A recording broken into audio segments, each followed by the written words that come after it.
Olá, gostaria de compartilhar uma história que me aconteceu junto com alguns colegas durante o catecismo, ainda na infância.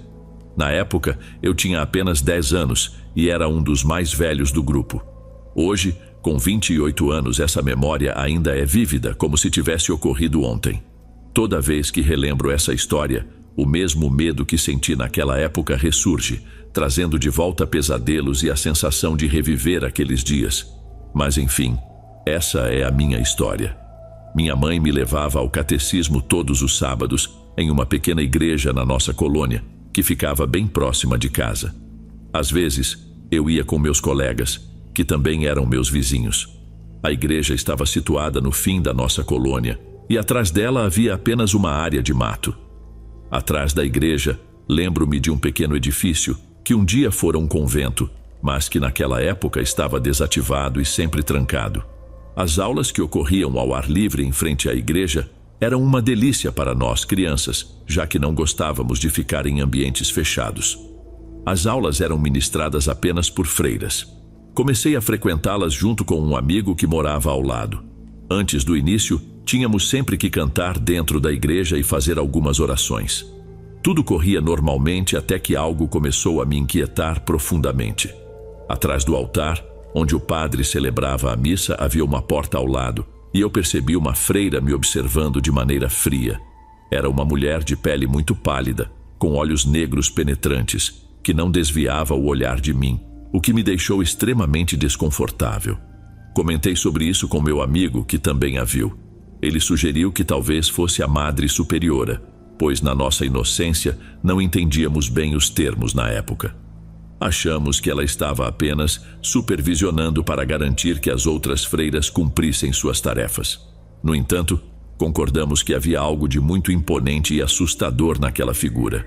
A aula começou e fomos participar com a nossa catequista, uma freira jovem e sempre de bom humor, que adorava nos fazer pintar. Enquanto estávamos colorindo, meu amigo me chamou a atenção para o prédio atrás da igreja. Lá, ao lado da igreja, em frente ao convento abandonado, estava novamente a freira nos observando. Sabíamos que era a mesma pessoa, pois estávamos próximos o suficiente para reconhecer seu rosto pálido e seu olhar fixo e inexpressivo, que nos arrepiava até os ossos. Especialmente para crianças de 10 anos, aquilo era aterrorizante. Disse ao meu amigo para evitar olhá-la na esperança de que ela nos deixasse em paz, já que estávamos com muito medo. Então, voltamos a colorir, tentando ignorar sua presença. Alguns instantes depois, quando voltei a olhar, a freira já não estava mais lá. Tivemos então um intervalo de 30 minutos para o almoço, período em que geralmente jogávamos futebol com nossos colegas e outras crianças de diferentes grupos. Eu estava no gol de costas para a igreja e o prédio abandonado. De repente, um dos garotos chutou a bola com muita força, fazendo-a parar no terreno do prédio. Claro, como era o goleiro, coube a mim ir buscar a bola. Estava com medo, mas não queria demonstrar ou falar sobre isso, pois sabia que as outras crianças poderiam zombar de mim, como é comum.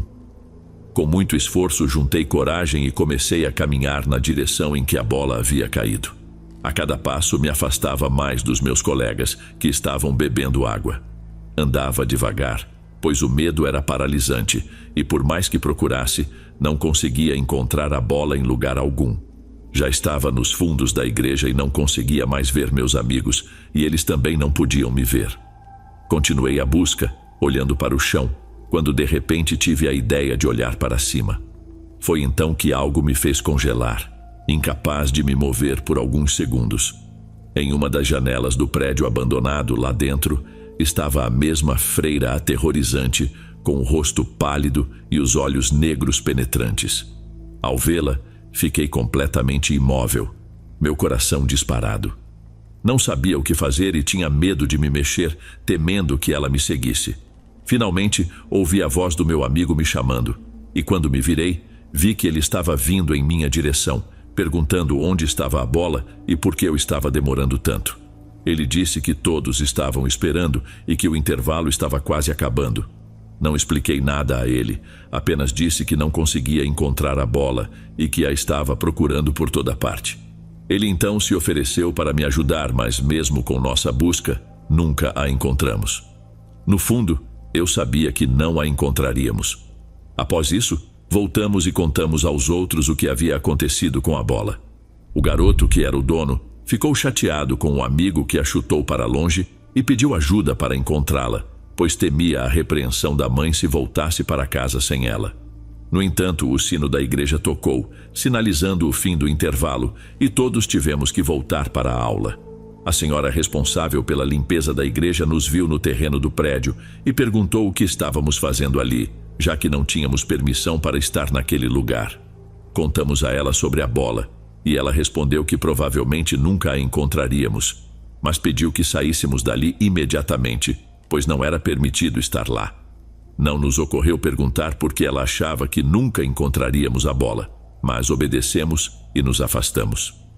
No dia seguinte, fui à missa com minha mãe na mesma igreja. Durante a celebração, todas as freiras estavam sentadas nos bancos ao lado do altar, onde o padre oficiava. Mas, mais uma vez, vi aquela freira assustadora atrás do altar, parada na mesma porta. Ela me observava de maneira inquietante, como se soubesse que eu era o único capaz de perceber sua presença. Quando contei isso para minha mãe, ela olhou, mas a freira já havia desaparecido. Minha mãe apenas me repreendeu por falar durante a missa. Após a missa, como de costume, havia barracas de comida montadas pela igreja para arrecadar fundos.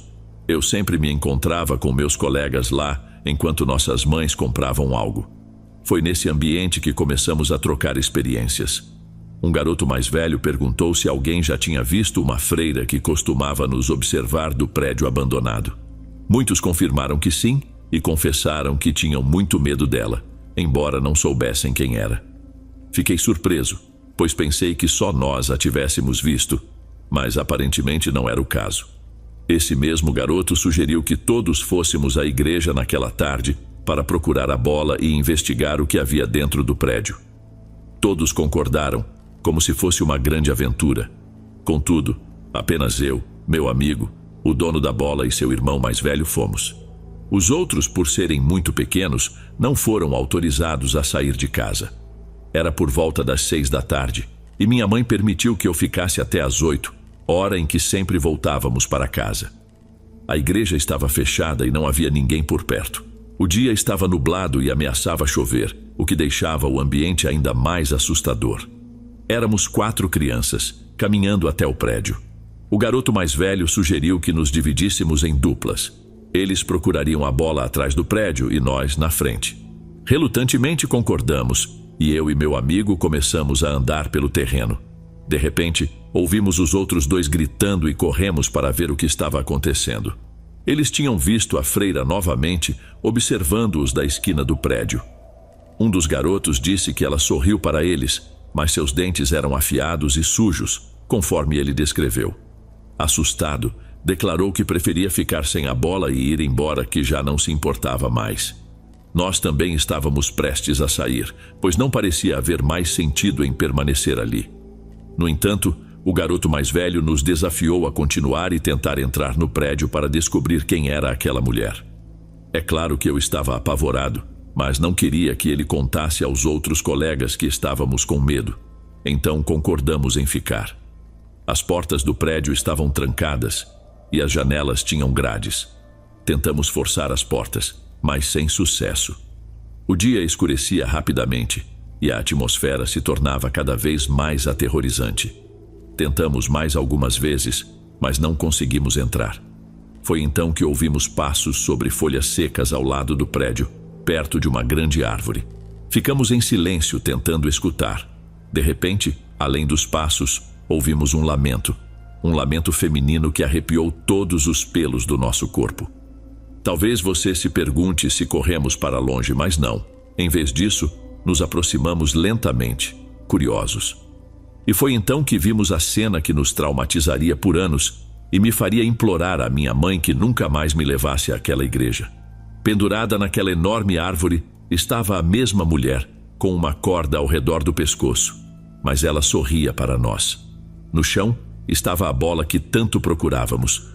O garoto mais velho saiu correndo imediatamente chorando, e meu amigo e eu ficamos paralisados de choque, incapazes de nos mover, até que finalmente ele me puxou e disse para correr e não parar. Fugimos dali o mais rápido possível.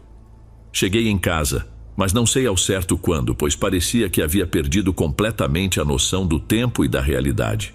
Estava atordoado, ainda processando tudo o que havíamos presenciado. Meu amigo não se despediu. Simplesmente entrou em casa, e eu fiz o mesmo. Minha mãe apenas me mandou tomar banho e jantar. Porém, lembro-me que naquela noite não consegui comer nada. Só chorei, pedindo para ela não me levar mais àquela igreja. Contudo, ela não entendia o porquê, acreditando que as crianças não tinham feito nada de errado. Insisti que tinha medo da freira, mas ela nunca me deu ouvidos. Então, no sábado seguinte, lá estava eu novamente na igreja. Meu amigo também estava lá, embora durante a semana eu não o tenha visto, pois ele não saía de casa. O outro garoto não apareceu, e o dono da bola, que era mais novo que nós, veio acompanhado pelo irmão mais velho. O tempo passou, e finalmente fizemos nossa primeira comunhão. Depois disso, nunca mais voltei àquela igreja, pois nos mudamos para uma casa maior. Mas a vida tem suas ironias. Quando entrei na universidade, reencontrei meu amigo de infância, o mesmo vizinho com quem compartilhei aquele momento aterrorizante muitos anos atrás. Em uma de nossas conversas, o assunto acabou recaindo sobre aquele evento. Assim como eu, ele ainda tinha pesadelos com a freira e pensava ser o único que se lembrava disso. Eu lhe disse que também não conseguia esquecer, e que a lembrança do rosto frio e maligno daquela freira ainda me dava muito medo. Ele concordou e me contou que sua irmã mais nova, que também frequentou o catecismo na mesma igreja, costumava ver uma freira que a observava do prédio abandonado.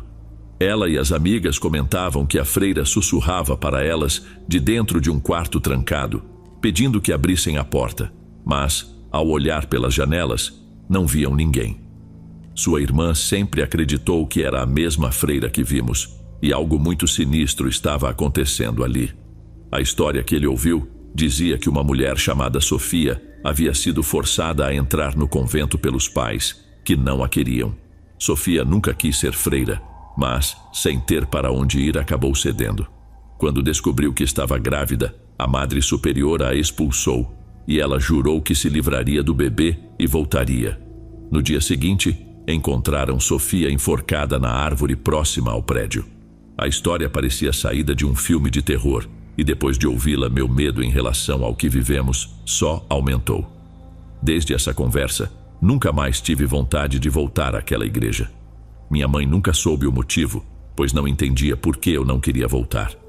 Até hoje não consigo esquecer aquela experiência aterrorizante e a visão daquela freira sinistra. Às vezes, me pergunto se ela ainda está lá, presa naquele lugar. Como se as almas daqueles que tiram suas próprias vidas ficassem presas onde cometeram o ato. E aqui está alguém que testemunhou que isso é real. O que você faria se estivesse no meu lugar, diante daquela freira?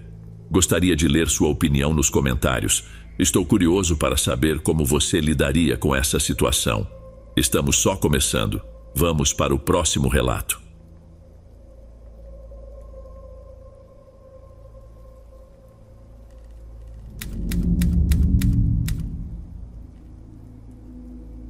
Vou contar uma história que passou de geração em geração na minha família. É um relato antigo, envolvendo uma grande amiga da minha avó, já falecida.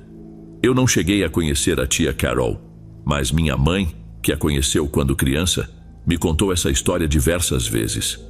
Ela sempre destacava o quanto tia Carol era uma pessoa boa e afetuosa. Um detalhe importante é que essa senhora não fazia parte da nossa família, mas, por minha avó ser uma grande amiga dela, minha mãe e meus tios tomavam a liberdade de chamá-la de tia Carol, assim como a maioria das pessoas que a conheciam. Tia Carol trabalhava com minha avó no sanatório em Campos. Hoje, esse antigo sanatório é um asilo, mas na década de 70 ainda era um hospital onde se tratavam pessoas com tuberculose.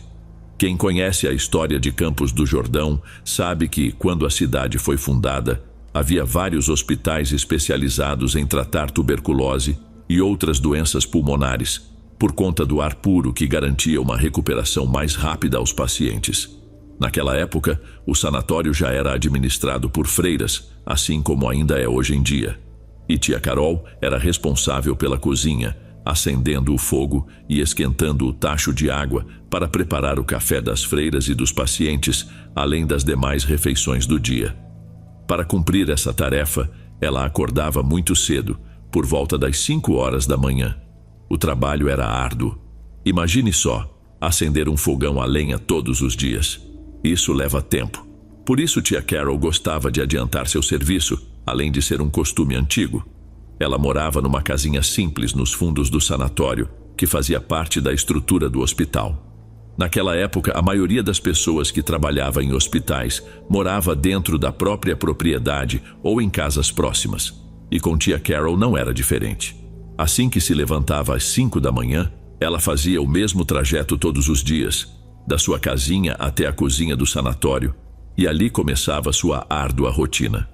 Acontece que num dia comum, como contava a própria tia Carol, ela estava dormindo quando, de repente, o badalar do pesado relógio do sanatório a despertou. Ela se levantou num salto, coitadinha, toda atrapalhada, acreditando ter perdido a hora. Vestiu-se às pressas e fez seu trajeto de todos os dias até a cozinha do sanatório, acreditando que já eram 6 horas da manhã. Assim que tia Carol atravessava o corredor principal para chegar até a cozinha, avistou uma freira do outro lado, caminhando na direção oposta. A primeira coisa que pensou foi: então as irmãs já se levantaram, devo estar mesmo atrasada, é melhor me apressar. E apertando o passo, tia Carol continuou andando até que se esbarrou com a freira. Mesmo com o corredor escuro, através do pequeno feixe de luz da lamparina, tia Carol notou algo diferente naquela freira. Para começar, o hábito que ela usava não era branco, como o das outras freiras que residiam ali, mas completamente negro. E ela, que trabalhava há tantos anos no sanatório, nunca tinha visto aquela freira antes. Quem seria ela? Sem contar o olhar, fixo e vago, como se encarasse algo muito distante. Bom, como a pessoa afetuosa que sempre foi, quando a freira passou ao seu lado, murmurei um cordial: "Bom dia, irmã", mesmo sem conhecê-la. Mas qual não foi minha surpresa ao não receber nenhuma resposta, nem mesmo um olhar de volta. Um calafrio desagradável percorreu meu corpo, algo que não soube explicar de onde veio, além de sentir um leve desapontamento. A freira passou ao meu lado como se eu não estivesse ali, como se eu simplesmente não existisse. Como isso era possível? Educada, arrisquei olhar para trás e percebi imediatamente o erro que cometi. Não vi nada além do corredor completamente escuro e deserto. Não havia ninguém lá, nenhum sinal de que alguém tivesse passado por ali. Naquele momento, preferi ter visto uma assombração, ou até mesmo o próprio lobisomem, como costumava dizer. Mas não. A freira havia desaparecido, e isso era pior do que me deparar com qualquer coisa sobrenatural. A teoria mais lógica era acreditar que ela havia entrado em alguma porta, mas isso também estava fora de cogitação. Como ela teria tempo de entrar em algum lugar, sendo que mal passou ao meu lado e eu já havia virado a cabeça para olhar para trás? Não tinha como a freira ter sumido nesse meio segundo. Mas, apesar de estar amedrontada, minha preocupação maior era chegar logo à cozinha e nada mais. Quando enfim cheguei, acendi o fogão às pressas e coloquei o tacho de água para ferver.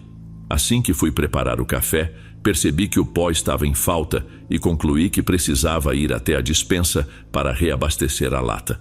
No entanto, para chegar até a despensa, eu precisava atravessar aquele corredor novamente. Não queria fazer isso. E se eu esbarrasse de novo com aquela freira estranha? Entretanto, o medo de encontrar a freira não superava o medo de estar atrasada e, consequentemente, correr o risco de tomar uma bronca da Madre Superiora. Então, mesmo com o medo que me envolvia, resolvi arriscar e passei pelo corredor novamente. Eu tentava, com todas as forças, me convencer de que não havia visto freira nenhuma, embora não pudesse enganar meus próprios olhos. Caminhei em direção à despensa, quase agradecendo a Deus por ter chegado sem incidentes, mas algo me chamou a atenção antes que eu tivesse tempo de reagir. O enorme relógio preso à parede ao fim do corredor, para o qual eu não havia olhado antes por estar com tanta pressa, marcava 00:30 em ponto, e não 6 horas da manhã.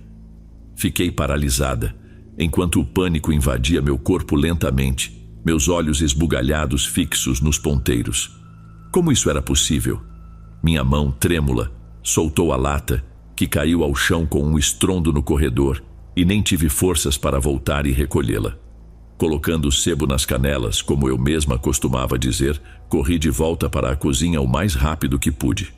Lá, à beira do fogão, recuperei o fôlego, e naquela noite, acabei adormecendo ali mesmo, sem conseguir entender, mesmo depois de anos, o que havia acontecido. Será que eu vi o fantasma daquela freira? Será que me confundi, acreditando que era hora de levantar, quando na verdade era só meia-noite? Mas aquela freira que vi, ela sumiu, estava vestida de preto, diferente das outras que costumavam usar o hábito branco. Não sei a diferença, mas ali, naquele lugar, não havia nenhuma freira vestida daquele jeito. Quem seria ela? Passou por mim olhando para frente e me ignorando por completo. Será que era um fantasma ou uma impressão deixada por alguma antiga freira que viveu ali? Talvez uma memória presa naquele lugar. Não sei.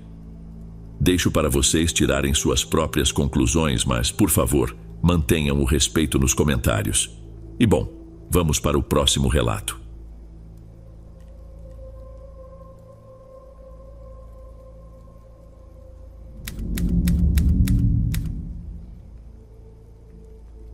Oi, Dom.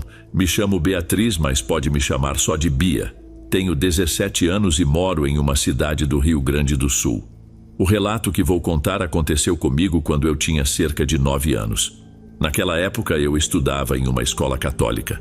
Um dia, minha mãe e eu fomos ao shopping a pé e, para chegar lá, precisávamos atravessar uma rua. Justamente na faixa de segurança, havia acontecido um acidente. No início, não consegui ver muito bem o que tinha acontecido, porque havia muita gente em volta.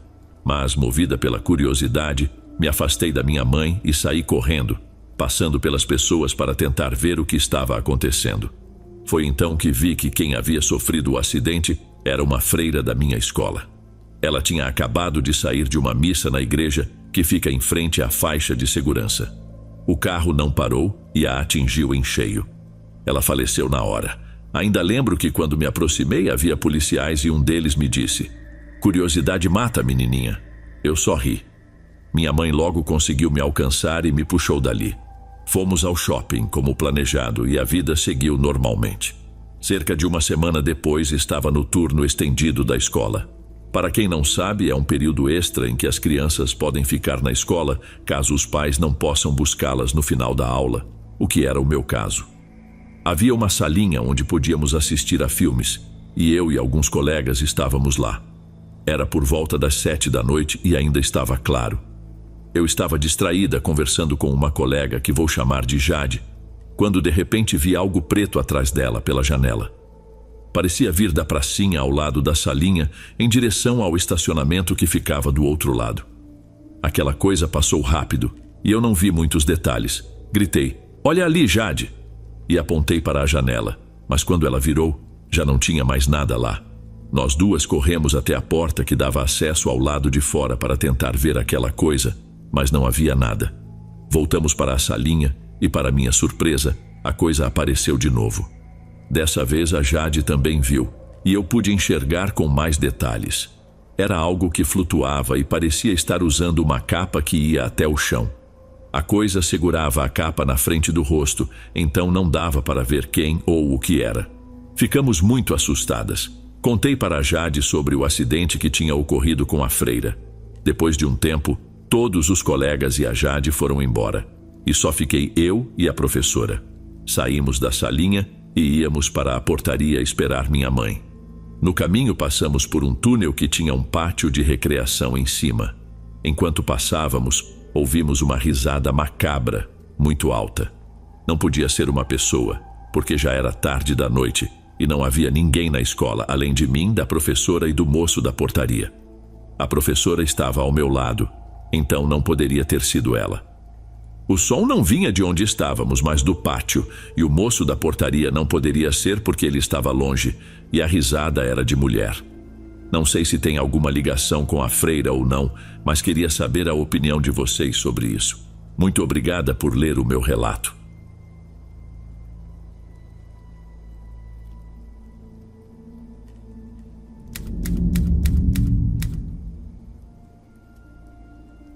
Durante os anos 90, eu morei em um pensionato de freiras em Recife. Sou de outro estado e, naquela época, vim para cá para fazer cursinho e faculdade. O prédio que abrigava o pensionato era enorme, antigo, com 3 andares.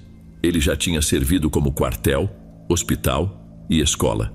A construção contava com cerca de 40 quartos, todos reservados para as pensionistas. Alguns quartos eram individuais, enquanto outros acomodavam 2 pessoas. Além disso, o pensionato possuía refeitórios, salões, várias salas de banheiro, salas de TV, escritórios, uma cozinha, uma copa, uma capela, um jardim e a casa onde as freiras moravam, que ficava no mesmo terreno, mas em uma ala separada. Era um prédio gigantesco que ainda existe, embora hoje funcione como um noviciado. Os corredores e salas eram, na maioria, de madeira escura, com escadarias e pisos que rangiam a cada passo. Mesmo durante o dia, o ambiente era um tanto assustador. Como se não bastasse, ao lado do prédio havia uma igreja antiga e no terreno entre a igreja e o pensionato, um cemitério do século XIX. Era daqueles cemitérios com lápides escuras, adornadas com anjos e outras esculturas. Nunca soube quem estava enterrado ali. Talvez fossem padres ou membros de famílias ricas. A entrada era proibida, mas de uma das janelas do 2º andar do pensionato era possível ver todo o local. Como você pode imaginar, em um lugar com uma longa história como aquela, que já foi quartel, hospital e escola, muitos fenômenos estranhos aconteciam. Vou contar uma dessas histórias para você. As alas onde ficavam as pensionistas tinham cada uma seu próprio banheiro coletivo. Esses banheiros eram grandes corredores, onde de um lado ficavam os chuveiros, todos com portas, e do outro, uma parede lisa. Ao fundo, estavam os vasos sanitários. Isso significava que quando alguma de nós acordava de madrugada com vontade de fazer xixi, precisava atravessar todos os chuveiros até chegar aos vasos, que ficavam no final. Uma noite, uma colega minha, Stella, acordou de madrugada para ir ao banheiro. Ela já tinha feito isso dezenas de vezes desde que morava ali. Mas naquela noite, algo parecia diferente. Ao entrar no banheiro, Stella sentiu um silêncio tenebroso e um frio na espinha. Mesmo assim, seguiu em frente, caminhando lentamente pelo corredor. Antes de chegar ao final, porém, ela viu uma pequena mão de criança bem rosinha saindo de um dos cubículos onde ficavam os chuveiros. A mão fazia um sinal de "vem cá". Apenas a mão aparecia sem dar para ver o resto do corpo. Stella ficou gelada, piscou para ter certeza do que estava vendo, e sim, ela estava vendo mesmo. Depois de alguns segundos de hesitação, Stella deu meia volta e saiu apressada do banheiro. Mas, antes de cruzar a porta, ainda ouviu um risinho de criança e uma voz fininha dizendo: "Eu vou voltar". Stella gelou e só pensou: "Nunca mais volto aqui sozinha à noite". O que estava acontecendo naquele lugar? Mãozinha de criança? E ainda falando que vai voltar? E por que chamando para dentro do chuveiro? Aquilo com certeza não era uma criança. Não mesmo. Esse pensionato era imenso, com muitas salas usadas como depósitos de móveis e objetos sem uso. As funcionárias entravam e saíam desses depósitos para organizar ou buscar algo. O que era estranho é que, frequentemente, elas encontravam tudo uma bagunça depois de ter deixado tudo em ordem no dia anterior, sem que ninguém tivesse mexido. Equipamentos eletrônicos, como ventiladores, eram encontrados ligados, mesmo sem estarem conectados à tomada no dia anterior. Um dos salões, dividido em quartos com divisórias de madeira, tinha uma fama sinistra, tanto que quase ninguém queria morar ali, exceto Catarina. Ela dizia que gostava porque era tranquilo, sem barulhos, o que ajudava nos estudos. O salão ainda tinha uma grande sala de estudos, o que era perfeito para ela. Catarina morava sozinha nesse salão e ninguém entendia como ela tinha coragem. Certa noite, Catarina teve um sonho. Nele, uma moça jovem apareceu no quarto dela e disse que morava no último quarto do corredor. A moça disse que, se Catarina precisasse de algo, era só chamar. Um sonho simples, nada demais. Mas Catarina acordou com uma sensação estranha e resolveu contar o sonho para a governanta, Diana, que trabalhava ali há quase 30 anos. Diana ficou intrigada e perguntou mais detalhes sobre a moça do sonho. Queria saber como ela era, seu nome. E então descobriu que a moça do sonho correspondia à descrição de uma que havia morrido ali há mais de 20 anos, quando uma viga do teto caiu sobre ela. Será que a moça ainda estava lá? Mas a história não termina aí. A entrada do pensionato tinha uma recepção, seguida de um jardim, com um refeitório grande à direita e algumas salas da administração ao fundo. Uma escadaria levava ao primeiro andar, onde ficava parte dos quartos das pensionistas. Um dia, Diana e Alana, uma das pensionistas, estavam conversando na recepção quando Bettina, outra pensionista, passou por elas dizendo que ia para a aula de inglês. Despediram-se rapidamente. Poucos minutos depois, Alana subiu para seu quarto, que ficava no primeiro andar. No caminho, passou em frente ao quarto de Bettina e, para seu espanto, viu que Bettina estava ali dentro com a porta aberta, ouvindo música e fazendo faxina. Os olhos de Alana se arregalaram. Não fazia nem 5 minutos que Bettina havia passado pela recepção e falado com elas. Como ela poderia ter voltado sem que elas tivessem visto, se a recepção era a única porta de entrada? Quando Bettina percebeu o espanto nos olhos de Alana ao vê-la, quis logo saber o que estava acontecendo. Ao ouvir a explicação, Bettina afirmou que havia passado a tarde inteira em seu quarto e que não desceu até a recepção, muito menos saiu para a aula de inglês. Na verdade, aquele nem era o dia da semana em que tinha aula. Intrigada, Alana chamou Diana para confirmar que ambas tinham visto e falado com Bettina e que não estava louca. Até hoje, nenhuma das três sabe explicar o que aconteceu naquele dia, nem quem era a pessoa que passou pela recepção. Seria um doppelganger? Talvez. Mas nem vou entrar nesse mérito. Vocês já sabem o que eu estou pensando. Outra dimensão. Não poderia ser. Bettina encontrou com a versão dela mesma de outra dimensão. Uma Bettina que tinha aula de inglês naquele dia. As duas conversaram, e a Bettina da outra dimensão provavelmente também comentou com alguém que havia encontrado com Diana e Alana no corredor. Imagine só a confusão. Estou contando o relato da Diana e da Bettina, não da Bettina da outra dimensão. Outro caso com outra perspectiva. Será que era um fantasma? Ou quem sabe um espírito querendo se passar por alguém só para pregar uma peça? Não sei, mas a ideia de um universo paralelo parece mais plausível para mim. Mas vamos seguir para o próximo ocorrido nesse pensionato. Bom, certa vez, o pensionato estava passando por uma reforma grande, e os pedreiros que trabalhavam lá montaram uma espécie de alojamento e passaram a dormir no local. Como havia muitas freiras idosas no pensionato, era comum que os pedreiros fossem acordados durante a noite para ajudar em alguma emergência, socorrer uma delas ou chamar uma ambulância. Uma noite, um dos pedreiros estava dormindo quando foi acordado por uma freira que fazia sinal para que ele a seguisse. Ela não disse uma palavra, apenas gesticulava para que ele a acompanhasse.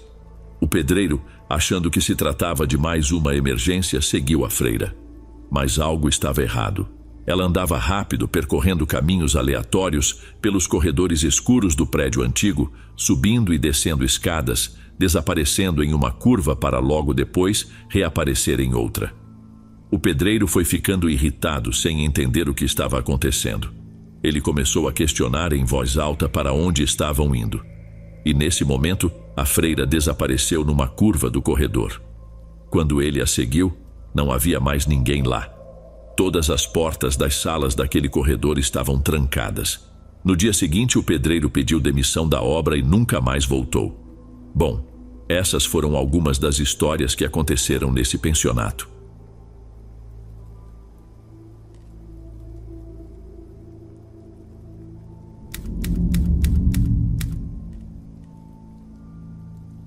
Oi, Dom. Acredito que você e seus inscritos irão gostar de ouvir esse meu relato. Era o dia da aguardada celebração na cidade, marcada pela festividade da padroeira. Prefiro não revelar o nome da santa, assim como o da cidade e da igreja onde tudo aconteceu, mas direi que se trata de uma cidade na Bahia. Naquele dia, a igreja estava exuberante, adornada com flores que enfeitavam seus corredores. As fachadas e as ruas ao redor estavam coloridas com papel picado de várias tonalidades. As barracas de comida já estavam montadas e os brinquedos mecânicos começaram a funcionar ao meio-dia, prontos para acolher as crianças cheias de energia. Era também o dia em que o padre Joaquim se aposentaria. Suas pernas e sua voz já não suportavam mais tantos sermões. Chegava o momento de se retirar. Em seu lugar, o padre Anthony assumiria a liderança da igreja. Ninguém o conhecia, mas naquela tarde, durante a missa de celebração, ele seria apresentado à cidade. O convento das freiras seria o novo lar do padre Anthony, e a limpeza e remodelação do local começaram apressadamente, pois o tempo jogava contra nós. Após concluir essas tarefas, fomos à igreja para finalizar os preparativos da missa. Lá, encontramos o padre Joaquim na porta principal, cercado pelos fiéis, agradecendo o apoio recebido desde que chegou à cidade. Todos queriam se despedir, pois naquela mesma tarde ele partiria para a Aparecida do Norte. De repente, um homem chegou com uma mala. Ele e o padre Joaquim se abraçaram afetuosamente. Era o padre Anthony, um homem de cerca de 50 anos, com entradas calvas e alguns fios grisalhos que lhe conferiam um aspecto mais envelhecido. Seu olhar profundo, olheiras e nariz proeminente davam-lhe uma expressão severa e, para mim, um tanto intimidante. O padre Joaquim pediu que os fiéis se sentassem, pois a missa estava prestes a começar. As freiras estavam todas na primeira fila, atentas àquela missa. Chegou o momento em que o padre Anthony foi apresentado e todos os presentes se levantaram e aplaudiram calorosamente, dando-lhe uma recepção calorosa. Com grande tristeza, o padre Joaquim partiu para o aeroporto, rumo à sua terra natal, encerrando assim a grande festa. Era hora de voltar ao convento. Ao chegarmos, mostramos ao padre seu quarto e fizemos um tour pelas instalações. Ele pediu um momento e dirigiu algumas palavras a todas nós. O padre Joaquim já não estava mais presente e novas regras foram estabelecidas, pois a disciplina era crucial para ele. Ele nos lembrou que servíamos a Cristo e que sua palavra era lei no convento. Nele, percebi um narcisismo incomum, uma personalidade forte e dominante. Sinceramente, esperava que ele fosse considerado humano conosco. Na manhã seguinte, bem cedo, por volta das 5 horas, ouvimos muito barulho vindo da cozinha. O padre, com a ajuda de 2 freiras, preparava o café da manhã para todas nós. Uma nova regra, aparentemente, era tomar o café da manhã bem cedo. Às 7 horas, todas nos sentamos no refeitório e começamos a tomar o café. Naquela mesma tarde, o padre convocou a Madre Superiora para seu escritório. Eles conversaram por alguns minutos e, quando ela saiu, chamou Vicente, o motorista do convento. Ela começou a conversar com ele e pudemos ver claramente a surpresa no rosto de Vicente. Depois disso, vimos que ele entrou na pequena sala isolada no jardim do convento, onde dormia, ou melhor, onde vivia. Vicente servia ao convento há mais de 2 décadas. Como motorista, jardineiro, enfim, fazia de tudo. Era uma pessoa de muita confiança. O vimos sair com sacos pretos, carregando todas as suas coisas. Ele se aproximou de nós com lágrimas nos olhos, despedindo-se de cada uma das freiras. Depois que ele partiu, questionamos a Madre Superiora sobre o que havia acontecido. Ela nos pediu descrição, mas aparentemente Vicente havia roubado dinheiro do padre Anthony. Eu não podia acreditar, pois Vicente fazia parte da nossa família. Desde aquele dia, as atividades no convento mudaram. Havia novos horários e novas atividades. Uma das novas regras estabelecidas pelo padre era um momento diário à tarde para tomar chá durante 25 minutos. Nesses encontros, ele nos pedia para compartilhar as necessidades dos fiéis, além de discutir todas as atividades em prol da comunidade. No corredor principal, o padre instalou uma campainha para marcar o início de cada atividade. Aquela campainha sempre me deixava apreensiva, pois cada toque trazia queixas ou novas ordens do padre. Recordo-me bem daquela tarde em que a campainha tocou, convocando-nos para o chá. Todas atendemos ao chamado. O padre já havia preparado o chá, pronto para ser servido quando as freiras se sentassem para bebê-lo. Desde o primeiro dia, percebi que o padre observava atentamente as xícaras de chá das freiras, garantindo que estivessem completamente vazias. Quem não terminava recebia uma advertência. Madre, Beba todo o chá. Lembre-se de que o alimento não deve ser desperdiçado, pois isso é uma grande ofensa ao nosso Senhor, dizia ele. Sob essa ameaça, o padre se certificava de que todas as xícaras fossem esvaziadas pelas freiras. Esse comportamento me deixou desconfiada e decidi nunca mais tomar aquele chá. Fui cuidadosa. Sempre que a campainha tocava e nos reuníamos para o chá, eu discretamente derramava o conteúdo em pequenos jatos no jardim, deixando a xícara completamente vazia para enganar a todos e dar a impressão de que havia bebido tudo. Após algumas semanas, o comportamento no convento começou a mudar. A Madre Superiora, assim como todas as freiras, começaram a demonstrar um profundo respeito pelo padre, idolatrando-o como se fosse o próprio Cristo. Pareciam estar obcecadas por ele, suspirando sempre que ele aparecia. Lembro-me claramente daquela noite em que a campainha tocou muito tarde, por volta das 23 horas. Todas nós nos levantamos e fomos ao ponto de encontro, temendo que algo grave tivesse ocorrido.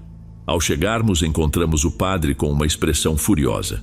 A Madre Superiora, um pouco assustada, perguntou o que havia acontecido. O cadeado da porta principal não foi colocado, o que nos coloca em perigo, já que a segurança não é confiável nestes tempos. A pessoa responsável por trancar a porta, por favor, me acompanhe. Irmã Ayla deu um passo à frente. Desculpe, irmã Ayla, mas esse erro tem sua penitência, por favor, siga-me. As demais podem ir descansar. Irmã Ayla e o padre seguiram em direção ao escritório, entraram e fecharam a porta. Enquanto isso, nos dormitórios, discutíamos o ocorrido. Cometi o grande erro de falar. Isso parece suspeito, irmã Ayla ainda não voltou. O que o padre está tramando? Nesse momento, todas me olharam com raiva e disseram para não levantar falsos testemunhos contra o padre. Houve um silêncio constrangedor, e foi então que percebi a grande lealdade que todas as freiras agora tinham pelo padre. Retiramo-nos para dormir, cada uma ocupando sua cama.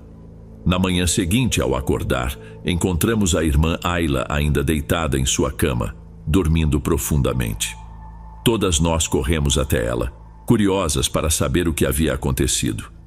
Como vocês são fofoqueiras, disse ela com um leve sorriso. Entramos em seu quarto privado, onde ela nos pediu para nos ajoelhar, e começamos a rezar, pedindo perdão a Cristo por termos comprometido a segurança do convento. Acreditei em suas palavras, pois seu semblante não mostrava nenhum sinal de medo, pelo contrário, ela parecia estar em paz. Senti uma enorme culpa por ter duvidado das intenções do padre. No entanto, na noite seguinte, o sino tocou novamente às 23 horas. Quando nos reunimos, o padre exibia a mesma expressão de irritação. Hoje outra pessoa cometeu um erro grave. A mangueira usada para regar o jardim não foi completamente fechada, desperdiçando muitos litros de água. A responsável por essa tarefa, por favor, venha comigo. As demais podem ir descansar em paz. A mãe Bianca e o pai seguiram para o escritório, enquanto todas nós fomos nos deitar. Desta vez, todas se dirigiram direto para as camas, sem questionar o que estava acontecendo. Parecia que ninguém estava dando importância aos eventos.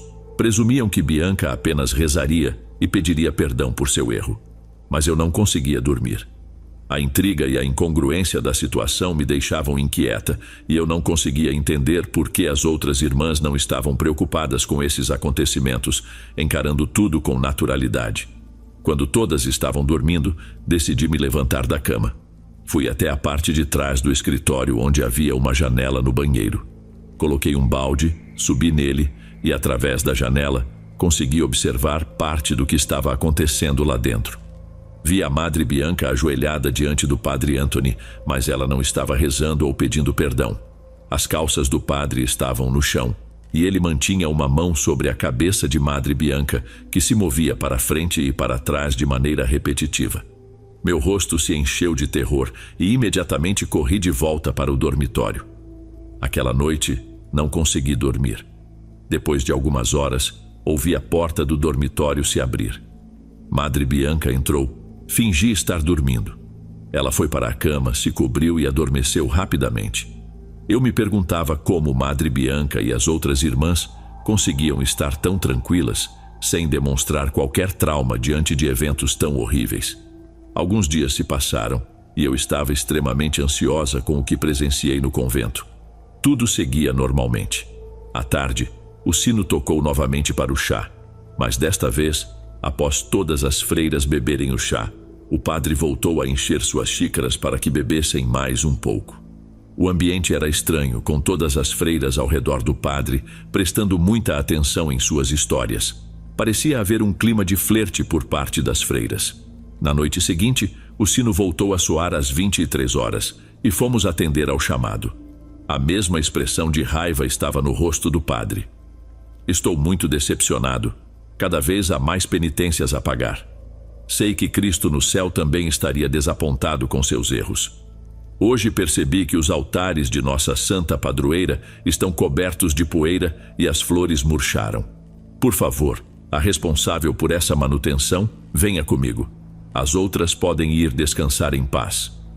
A mãe Luíse acompanhou o padre até o escritório. Novamente as outras freiras foram para a cama e adormeceram rapidamente. Eu, cheia de medo, mais uma vez me levantei e fui até a janela do escritório, onde pude ver tudo o que estava acontecendo lá dentro. Desta vez a freira e o padre estavam abraçados, trocando carícias como se estivessem em transe. Começaram a se beijar intensamente e o padre a ergueu pelas pernas, enquanto Madre Luísa envolveu a cintura dele com as suas. Mantendo-a firme em seus braços, ele caminhou até a mesa, certificando-se de que ela se sentasse na beira. Entre beijos apaixonados e grande excitação, o padre rapidamente desabotoou suas calças, deixando-as cair ao chão. As pernas da madre se abriram um pouco, acolhendo-o por completo. Seus rostos exibiam um prazer incomum, com luxúria evidente em suas expressões. Faziam o possível para não produzir ruídos, comprimindo os lábios e abafando os sons. Fiquei novamente chocada. Parecia que não era coincidência as penitências serem sempre impostas às freiras mais jovens e atraentes, pelo menos até aquele momento. Dias depois, o sino voltou a soar às 23 horas. Mais uma desculpa trivial serviu de pretexto para que o padre levasse uma freira ao seu escritório. Contudo, desta vez, a Madre Superiora, uma mulher de 65 anos, foi a escolhida para pagar a penitência. Fui novamente até a janela do banheiro para observar o que acontecia lá dentro. O padre, astuto, colocou uma música em volume baixo, começando a cantar e a dançar lentamente. A Madre Superiora, como se estivesse hipnotizada, também começou a cantar. Entre os cânticos, eles se abraçaram e trocaram pequenos beijos. Com carinho, a Madre Superiora pegou a mão do padre e o conduziu até a mesa. Ela mesma colocou as mãos sobre a mesa, virando-se de costas para ele. O padre a olhou com desejo e suas calças novamente caíram. Com uma mão, ele levantou o roupão de dormir da madre, enquanto com a outra, inclinava o corpo dela para a frente. Seus corpos se uniram em um movimento constante. O prazer estampado em seus rostos era evidente. Aquele padre não discriminava entre juventude, beleza ou velhice. Sua perversidade sexual parecia não ter limites. O comportamento de todas as mulheres naquele convento não era normal. Parecia haver uma hipnose coletiva da qual o padre Anthony se aproveitava para satisfazer suas paixões mais baixas. Mas eu precisava descobrir o que estava realmente acontecendo. Chegou o domingo, dia em que todo o convento assistia à missa. Como de costume, sentamos nas primeiras fileiras em frente ao altar. Pouco antes do início da missa, me aproximei da Madre Superiora e mencionei que me sentia indisposta e com náuseas. Ela me pediu para sair da igreja e ir ao banheiro. Saí da igreja e imediatamente comecei a correr em direção ao convento, que ficava a cerca de 1 quilômetro de distância. No meu caminho apressado, de repente, um homem saiu de uma quitanda. Para minha surpresa, era Vicente. Mãe Joana, que prazer vê-la, mas me diga, você está bem? Por que está correndo tão rápido? Pedi ajuda a Vicente, dizendo a ele que fosse gentil e me levasse ao convento o mais rápido possível, prometendo contar tudo em detalhes no caminho. Vicente trabalhava naquela quitanda e pediu permissão ao patrão, que, ao ver que eu era freira, prontamente concordou e pediu a Vicente que me ajudasse. Subimos na velha caminhonete de Vicente, que a ligou e acelerou para chegarmos o mais rápido possível. Finalmente alcançamos o convento e nos dirigimos ao quarto do padre. Comecei a procurar por qualquer pista que pudesse revelar o que realmente estava acontecendo naquele lugar. Meu olhar fixou-se em um guarda-roupa de tamanho médio, que estava trancado. Perguntei a Vicente se ele conseguiria abri-lo. Ele tirou uma faca do bolso e, após alguns minutos forçando o cadeado, conseguiu abrir. Ficamos chocados ao ver o que havia dentro. Lá estava uma estátua de um bode sentado em posição de lótus. Seu corpo era humano, mas a cabeça e os grandes chifres eram de bode, com uma estrela de 5 pontas invertida no centro da testa. Uma de suas mãos estava na cintura, enquanto a outra estava levantada ao lado. Ao redor da estátua, havia vários livros, incluindo um intitulado Maleus Maleficarum, o martelo das bruxas, e outros sobre maçonaria e feitiçaria. No fundo do guarda-roupa havia uma garrafa de vidro com tampa de cortiça, com uma etiqueta em latim que dizia Anima Vendere, traduzido como vendedor de almas. Havíamos descoberto o segredo do Padre Anthony. Aparentemente ele fazia parte de uma seita luciferina e adorava o demônio, realizando rituais obscuros.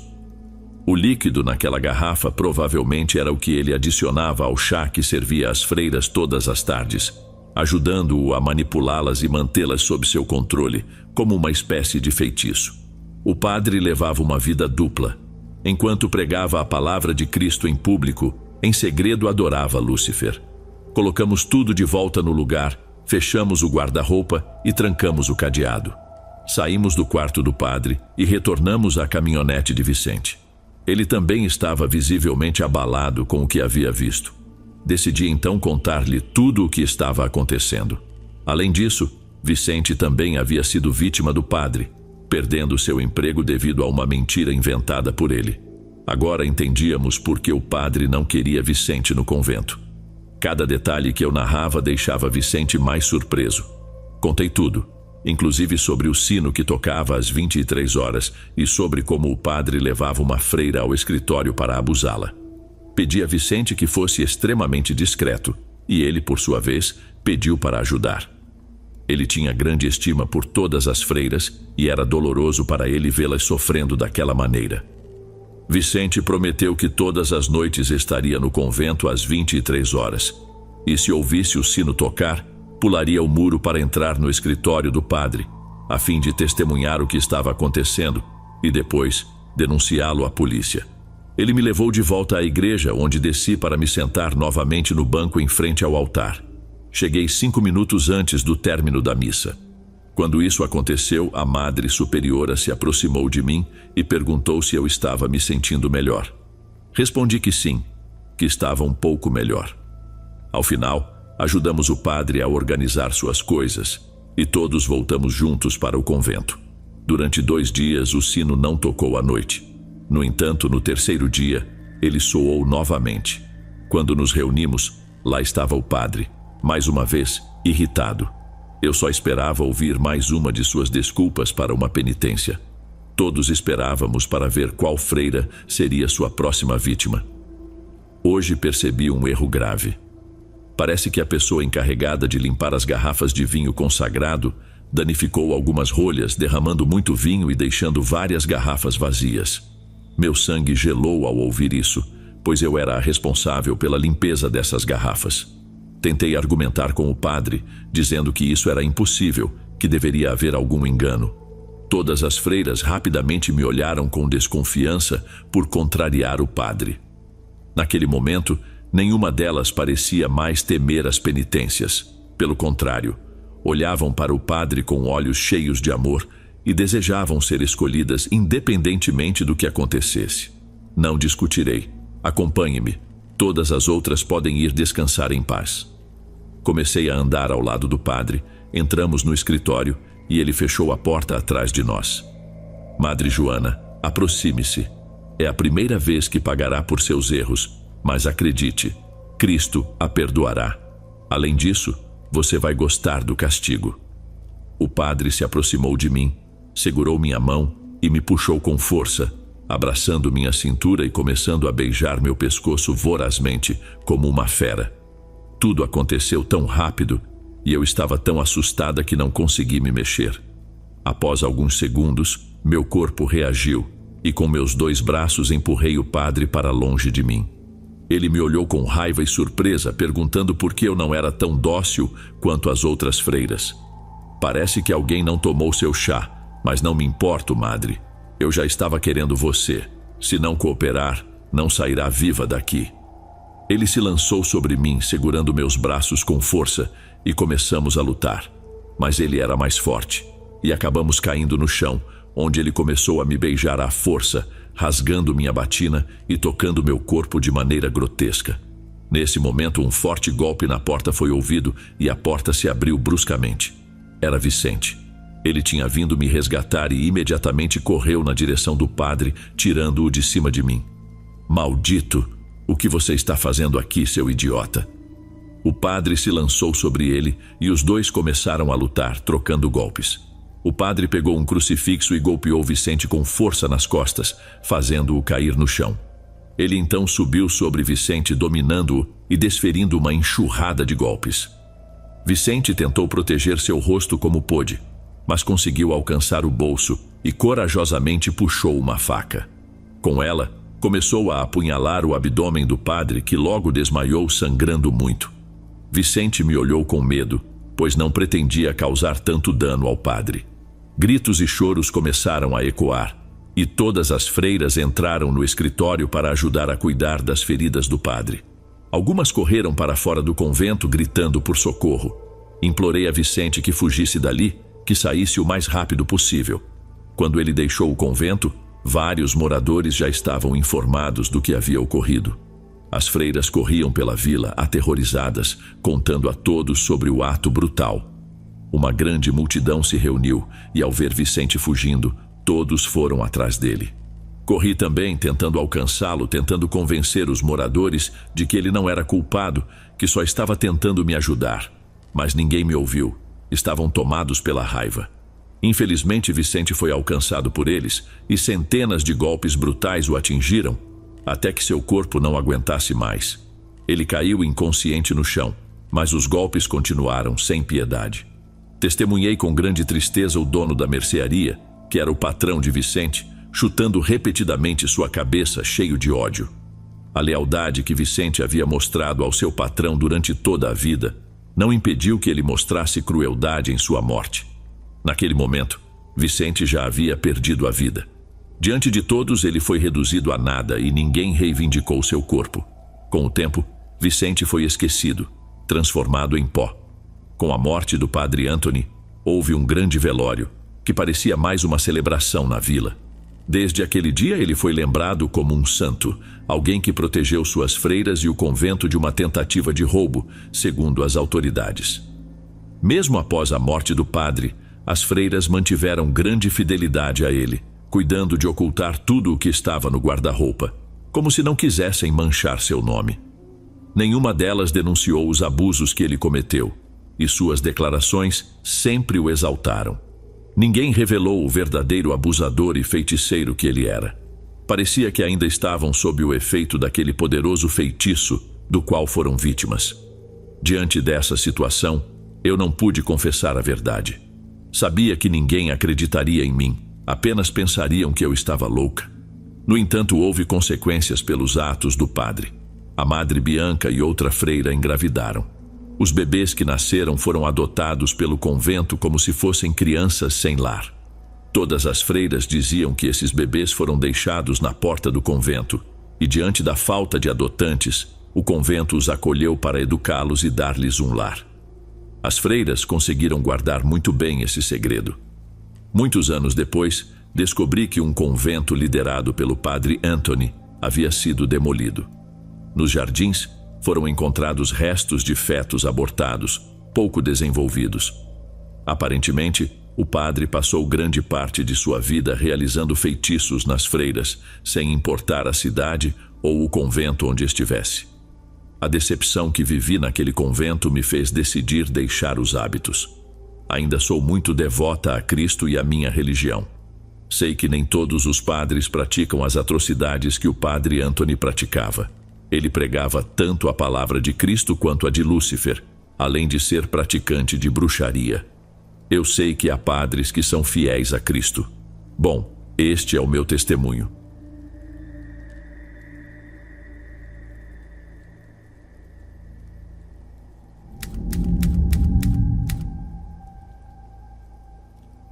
Olá, pessoal. Me chamo Ingrid e tenho 34 anos. Hoje quero contar uma experiência, algo que me deixou profundamente assustada na época em que aconteceu.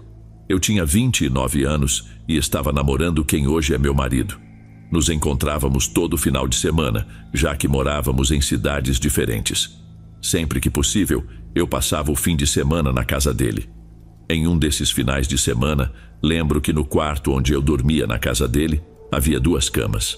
A mãe dele colocou uma segunda cama lá para quando o marido dela viajasse e ela pudesse dormir no mesmo quarto que eu. Naquela noite, depois de assistirmos a um filme, nos despedimos e cada um foi para seu respectivo quarto. Minha sogra já estava dormindo profundamente, roncando alto. Ela sempre teve um sono pesado. Eu me deitei e logo adormeci, mas não demorou muito para que uma luz branca intensa me despertasse. A luz vinha da direção da cama onde minha sogra dormia, que estava paralela à minha, ambas de frente para a porta do quarto. Acordei assustada com aquela luz forte. Ao me sentar na cama para entender o que estava acontecendo, vi minha sogra dormindo profundamente, mas havia uma sombra sentada aos pés dela. A luz era tão intensa que eu não conseguia distinguir exatamente quem ou o que era, apenas que havia uma figura ali. Com o tempo, consegui perceber que era uma freira, vestida com trajes antigos. Ela usava um véu peculiar, com uma ponta que se projetava para cima, algo que eu já tinha visto em filmes ou documentários sobre freiras de antigamente. Eu não conseguia entender como minha sogra não acordava com aquela luz tão forte em seu rosto. Foi então que percebi que a freira não estava apenas olhando para ela, mas também sussurrava algo.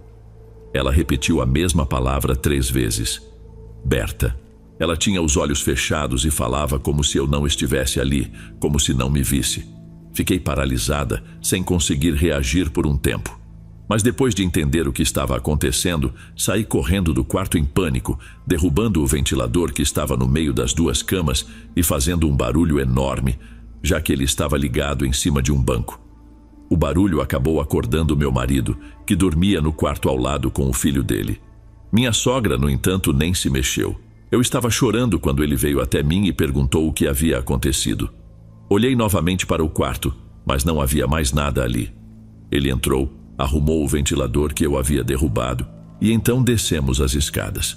Tomei um pouco de água enquanto explicava tudo o que tinha acontecido naquela noite. Claro, pedi para ele ficar comigo até eu conseguir dormir novamente. Voltamos para o quarto da minha sogra e ela continuava dormindo profundamente. No dia seguinte, perguntei a ela, de maneira sutil, se conhecia alguém chamado Berta. Na minha cabeça, podia ser algum parente ou amiga dela que estivesse tentando transmitir uma mensagem.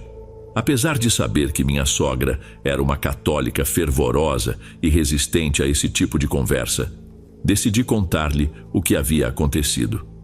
Quando terminei de relatar tudo, ela caiu em prantos e eu fiquei chocada com sua reação. Ela me explicou que sua mãe era espírita e médium e sempre via e sentia a presença de uma freira, que dizia ser a protetora da minha sogra, sua filha. Minha sogra nunca tinha visto nada, mas sempre ouvia os relatos de sua mãe sobre essa freira. Ela sempre quis ter uma menina e já havia engravidado 2 vezes antes, tendo 2 meninos, meu marido e o irmão dele.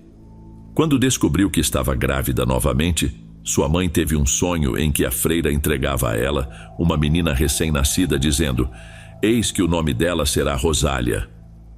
Minha sogra se espantou com a exatidão do sonho de sua mãe, pois ela realmente queria dar esse nome à filha, embora nunca tivesse contado isso à mãe. A freira, segundo os relatos da mãe de minha sogra, chamava sua filha de Berta e pertencia a uma ordem de freiras com esse mesmo nome. Eu não sei qual é exatamente a relação entre minha sogra e essa freira, mas pelo que percebi, de alguma forma, a freira estava sempre por perto, protegendo-a. Como a mãe de minha sogra era mais sensível a esse universo, ela mediava a relação entre as duas. Ao que parece, essa freira chamava minha sogra de Berta, o que pode indicar alguma conexão de uma vida passada, onde ela talvez tenha sido uma freira dessa ordem.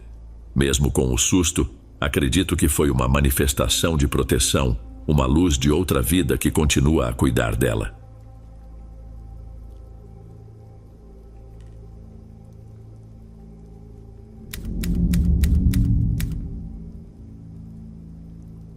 Oi, Dom.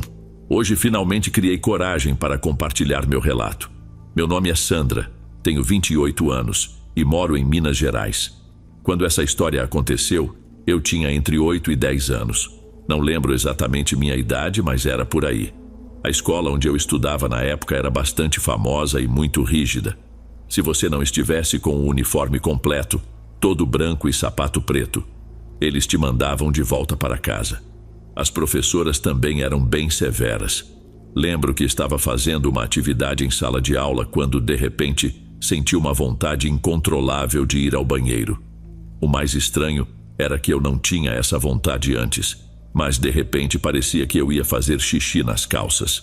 Levantei a mão e pedi à freira que estava dando aula para me deixar ir ao banheiro, mas ela disse: "Você conhece as regras, Sandra? Ruth está no banheiro. Você tem que esperar ela voltar para poder ir." Esperei, mas não conseguia mais me concentrar na atividade. Só pensava no banheiro. Depois de uns 10 minutos, levantei a mão de novo e implorei: "Professora, estou muito apertada, vou fazer xixi nas calças. Por favor, me deixa ir." Ela finalmente cedeu e disse: "Tudo bem, vá. E aproveite para dizer a Ruth que ela vai ter detenção e que venha para cá agora, pois já está demorando demais." Eu ainda estava muito apertada, mas assim que saí da sala, a vontade de ir ao banheiro passou, embora ainda sentisse a necessidade de ir lá. O contexto é o seguinte: havia um longo corredor com o banheiro ao final. Essa ala da escola estava em reforma, e a sala onde eu estava tinha paredes de plástico, tipo aquelas divisórias de escritório. O banheiro não tinha porta, só um arco enorme. Havia um espelho velho e manchado sobre uma pia enorme, e os vasos sanitários ficavam do outro lado, com portas e separações. À medida que caminhava pelo corredor, ele ia ficando mais escuro e frio, muito frio. Comecei a ficar com muito medo, mas algo dentro de mim dizia que eu precisava chegar ao banheiro rapidamente. Corri e parecia que o corredor tinha ficado ainda mais longo. Cheguei ao banheiro, ofegante, e o que vi me deixou paralisada. A Ruth estava no chão, desmaiada, e havia uma massa negra, um vulto sobre ela. Eu queria sair correndo e chorando, mas de alguma forma sabia que tinha que lidar com aquilo. Algo dentro de mim dizia que eu era capaz. Então, eu corri na direção da Ruth e gritei: "Sai daqui!" A coisa, aquele vulto, olhou para mim e pude sentir o ar ao meu redor ficando denso. Gritei de novo: "Eu não vou a lugar nenhum, sai daqui agora!" Foi quando aquela coisa subiu no ar, flutuando, e saiu do banheiro, passando direto por dentro de mim enquanto voava. Nesse momento, as luzes do banheiro voltaram a acender. Estavam apagadas, mas eu nem tinha notado. Senti um alívio imenso e logo em seguida a freira professora apareceu, perguntando o que estava acontecendo com aquela gritaria. Quando ela viu a Ruth no chão, chamou a enfermeira da escola. No final do dia, acabei pegando detenção por ter gritado no banheiro. Alguns dias se passaram e Ruth voltou para a escola. Nós não éramos amigas, mas eu queria saber se ela estava bem. Ela estava visivelmente assustada e me disse: "Muito obrigada, você me salvou, mas ninguém acreditou em mim. Acham que foi tudo culpa sua." Eu disse que não era verdade, mas ela estava decidida. "Eu não quero mais falar disso, sabe? Estou saindo dessa escola e você deveria fazer o mesmo. Mais uma vez, obrigada." Depois disso, fui chamada à diretoria, onde estavam a diretora, a freira professora, a enfermeira e uma outra freira que patrulhava a escola. A diretora me disse que eu ficaria de detenção pelo resto da semana, pelo que aconteceu no banheiro. Tentei explicar que eu não tinha feito nada, que quando cheguei ao banheiro, Ruth já estava no chão. Contei sobre o vulto negro que estava sobre ela, mas elas não acreditaram. O resultado foi que fiquei de detenção pelo resto da semana e ganhei o apelido de bruxa na escola. Já não tinha amigos e agora as pessoas tinham medo de mim. E é isso, Dom. Espero que tenha gostado do meu relato. Um beijo grande para você e muito obrigada por ouvir.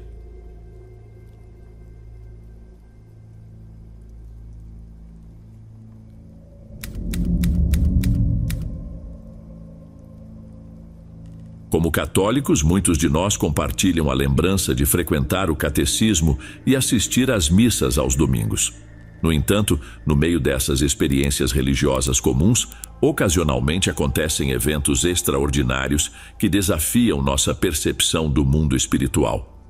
Hoje, quero contar uma história que vivi junto com alguns colegas durante nossos dias de catecismo, quando ainda éramos crianças.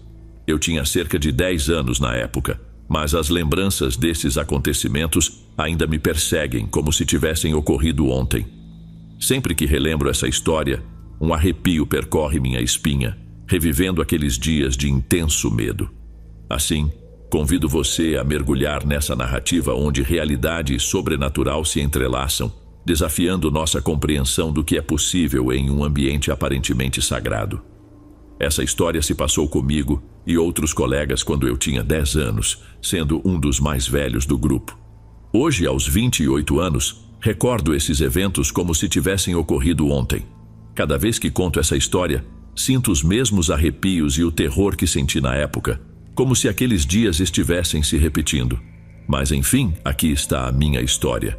Minha mãe me levava ao catecismo todos os sábados, em uma pequena igreja que ficava no nosso bairro, bem perto de casa. Às vezes, eu ia a pé com meus colegas, que também eram meus vizinhos. A igreja estava situada no final do nosso condomínio, e atrás dela havia uma densa floresta. Lembro-me que, atrás da pequena igreja, havia um prédio que costumava ser um convento, mas já estava desativado há muito tempo. Nós tínhamos muita curiosidade em entrar lá, mas o lugar estava sempre trancado. As aulas de catecismo aconteciam ao ar livre, em frente à igreja, o que adorávamos, pois não gostávamos de nos sentir presos, sendo apenas crianças. Naquela época, as aulas eram ministradas por freiras. Quando entrei pela primeira vez, foi com um amigo que morava na minha rua. Antes das aulas começarem, nos faziam cantar dentro da igreja e recitar algumas orações. Tudo parecia normal, mas, de repente, algo me deixou profundamente inquieto. Atrás do local onde o padre realizava a missa, havia uma porta lateral. Foi lá que vi uma freira me observando de maneira intensa e fria. Era uma mulher muito pálida, com olhos escuros que não desviavam de mim, o que naturalmente me deixou muito desconfortável. Então contei ao meu amigo, que também a viu. Ele sugeriu que talvez fosse a líder das freiras, pois, como crianças, não sabíamos o termo correto para Madre Superiora. Por ser nosso primeiro dia, pensamos que aquela mulher era, de fato, a Madre Superiora, apenas verificando se as outras freiras estavam cumprindo suas funções corretamente. Não pensávamos em nada além disso, embora concordássemos que ela era imponente e assustadora. A aula começou e saímos da igreja para nos reunir com nossa catequista, uma freira muito jovem, que adorávamos, pois sempre estava de bom humor e nos deixava desenhar bastante. Estávamos justamente colorindo, quando meu amigo me chamou a atenção, apontando para o prédio atrás da igreja. Lá, ao lado da igreja e em frente ao convento abandonado que mencionei antes, estava novamente aquela freira nos observando. Sabíamos que era a mesma, pois seu rosto pálido era inconfundível, assim como seu comportamento perturbador, fixando o olhar em nós sem piscar. Era algo que fazia nossa espinha gelar, especialmente sendo crianças de apenas 10 anos. Eu disse ao meu amigo para não olhar para ela, na esperança de que ela parasse de nos observar, pois estávamos tomados por um medo intenso. Voltamos a colorir e após alguns segundos, quando olhei novamente, a freira já não estava mais lá. Tínhamos um intervalo de 30 minutos para comer, mas aproveitávamos esse tempo para jogar futebol com nossos colegas e outras crianças de diferentes grupos. Continuei jogando como goleiro, posicionado de costas para a igreja e o prédio. De repente, uma criança chutou a bola com força e ela foi parar no terreno do prédio abandonado. Naturalmente, como goleiro, cabia a mim ir buscá-la. Eu estava apavorado, mas não queria demonstrar medo ou dizer alguma coisa, pois sabia que as crianças da cidade costumavam zombar por qualquer coisa. Reunindo toda a coragem que pude, fui atrás da bola. Caminhei em direção ao local onde ela deveria estar. Mas a cada passo, eu me afastava mais dos meus colegas, que aproveitavam para beber água. Eu ia muito devagar, tomado pelo medo, e por mais que procurasse, a bola parecia ter desaparecido. Nesse ponto, já estava atrás da igreja, longe da vista dos meus colegas, e eles também não podiam mais me ver. Continuei buscando a bola em todos os cantos, olhando fixamente para o chão. Foi então que, por impulso, decidi olhar para cima. O que vi fez o sangue gelar nas minhas veias e me paralisou por alguns segundos. Em uma das janelas do prédio abandonado, lá estava ela, a mesma freira aterrorizante, com o rosto pálido e os olhos negros penetrantes, observando-me fixamente, segurando a bola em suas mãos. Quando finalmente consegui me mover, meu coração estava disparado e eu não sabia o que fazer. Não queria me mexer, pois temia que, se corresse, ela viria atrás de mim. Até que de repente ouvi a voz do meu amigo chamando meu nome. Virei-me e o vi caminhando na minha direção, perguntando por que eu estava demorando tanto e onde estava a bola. Não disse nada a ele, apenas olhei novamente para a janela, mas a freira já não estava mais lá. Não contei nada ao meu amigo sobre o que vi, disse apenas que não conseguia encontrar a bola e que estava procurando por toda parte, por isso demorei. Ele me ajudou a procurar, mas nunca conseguimos encontrar a bola. Eu sabia que nunca a encontraríamos novamente. Depois disso, não voltamos mais lá e contamos aos outros garotos o que havia acontecido com a bola. O dono da bola ficou chateado, pois a mãe havia acabado de comprá-la e ele seria castigado se voltasse para casa sem ela. Mas naquele momento, o sinal tocou, marcando o fim do intervalo, e todos precisávamos voltar para a aula. Prometemos ajudá-lo a procurar a bola depois das aulas. Quando começamos a buscar a bola novamente, a senhora responsável pela limpeza da igreja nos viu e perguntou o que estávamos fazendo naquele terreno, já que não deveríamos estar lá. Contamos o que havia acontecido e ela disse: "Ah, crianças, acho que nunca vão encontrar essa bola. É melhor irem para casa e não voltarem aqui. Vocês sabem que é proibido." Naquele momento, nenhum de nós pensou em perguntar por que ela disse que nunca encontraríamos a bola. Fomos embora, e no dia seguinte fui à missa com minha mãe na mesma igreja. Durante a missa, todas as freiras, cerca de 7 delas, estavam sentadas em bancos ao lado do altar, onde o padre estava. No entanto, lá estava ela novamente, aquela freira assustadora, me observando como se soubesse que eu era o único capaz de perceber sua presença. Ela não tirava os olhos de mim. Contei para minha mãe o que estava acontecendo, mas quando ela olhou, não havia mais ninguém lá. Só recebi uma bronca por estar falando durante a missa. Depois que saímos, havia barracas de comida montadas pela igreja para arrecadar fundos, e eu me encontrava com meus colegas para conversar enquanto nossas mães compravam algo nas barracas. Foi então que um garoto mais velho nos perguntou se havíamos visto a freira que sempre aparecia no prédio atrás da igreja. 3 de nós responderam que sim, que tinham muito medo dela, mas não sabiam quem ela era. Fiquei surpreso, assim como meu amigo, pois pensávamos que éramos os únicos que a viam. Esse mesmo garoto nos sugeriu que fôssemos todos até a igreja mais tarde para procurar a bola e ver o que havia dentro do edifício. No final, todos concordaram em seguir adiante, como se fosse uma grande aventura. Era por volta das 6 da tarde, e minha mãe havia me permitido ficar fora até às 8, quando sempre me mandava entrar em casa. A igreja já estava fechada, e não havia mais ninguém por lá. O céu estava carregado de nuvens, prestes a desabar em chuva. Juro que toda a cena tinha um ar sinistro e perturbador. Éramos apenas 4 crianças, caminhando em direção ao edifício abandonado. O garoto mais velho sugeriu que nos dividíssemos em duplas. Eles procurariam a bola atrás do prédio enquanto nós ficaríamos na frente.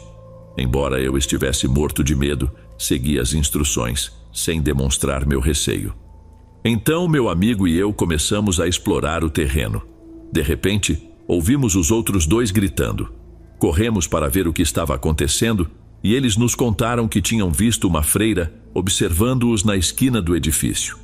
Um dos meninos disse que a freira sorriu para ele, mas descreveu os dentes dela como afiados e sujos.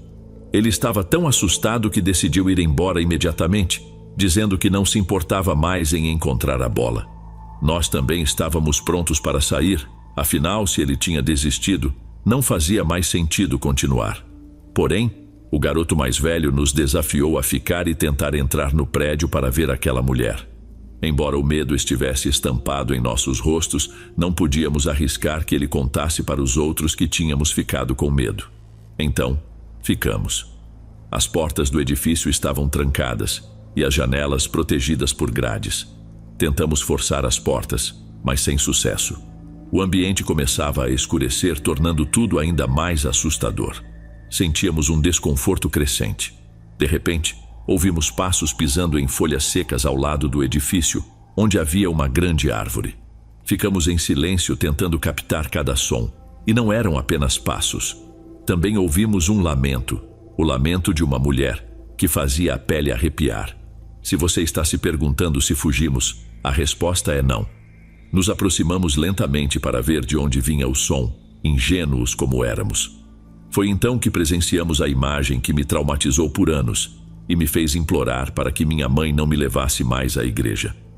Pendurada naquela grande árvore, estava a mesma mulher, com uma corda em volta do pescoço, mas sorrindo para nós.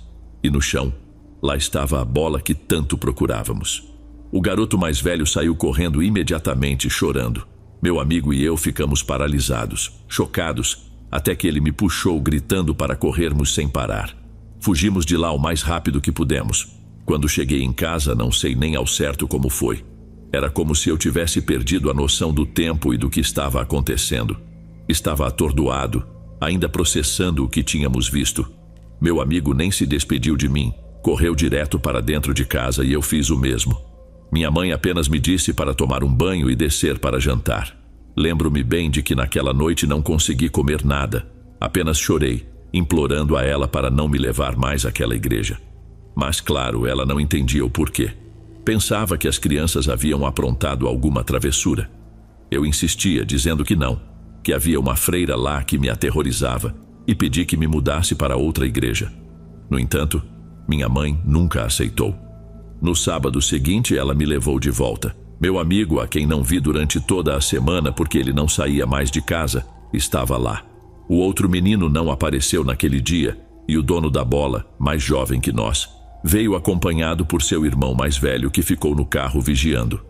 As aulas aconteciam ao ar livre, mas o garoto mais velho não permitiu que o dono da bola se juntasse aos outros colegas no intervalo.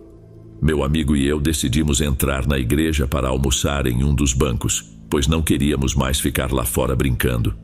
Estávamos conversando sobre o que tínhamos visto no domingo passado, e embora eu não me lembre exatamente do que falávamos, estávamos muito impressionados. Não percebemos que o zelador estava por perto e ouviu toda a nossa conversa. Ele se aproximou e nos repreendeu por termos ido àquele lugar naquela hora, advertindo-nos para nunca mais fazermos isso. O zelador contou de forma sutil que a freira que vimos já não estava mais neste plano terreno, que ela havia falecido anos atrás no convento e que nunca teve boas intenções, pois não gostava de crianças. Ele nos fez prometer que nunca mais voltaríamos lá sozinhos, especialmente à noite.